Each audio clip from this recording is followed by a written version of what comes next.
কথা ধারাবাহিকে এন্ট্রি নিল মিঠাইয়ের এই জনপ্রিয় অভিনেতা কে সেই? বিস্তারিত জানতে ভিডিওটি দেখুন। টিআরপিতে বেশ ভালো ফল করছে কথা ধারাবাহিকটি। অভিনেত্রী সুস্মিতা দে আর সাহেব ভট্টাচার্যের এই ধারাবাহিকটি অল্প দিনেই ভীষণ জনপ্রিয় হয়ে উঠেছে।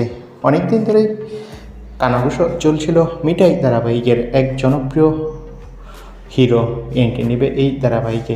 এবার সকলের প্রিয় রাজীব মানে অভিনেতা সৌরভ এবার কথা ধারাবাহিকে এন্ট্রি নিল। সৌরভ চট্টোপাধ্যায়কে আমরা মিঠাই ধারাবাহিকে হল্লা পার্টির নেতা হিসেবে দেখেছিলাম রাজীব চরিত্রে। এবার নাকি কথা ধারাবাহিকে তার চরিত্রটা ভীষণ পজিটিভ আর ইন্টারেস্টিং হবে।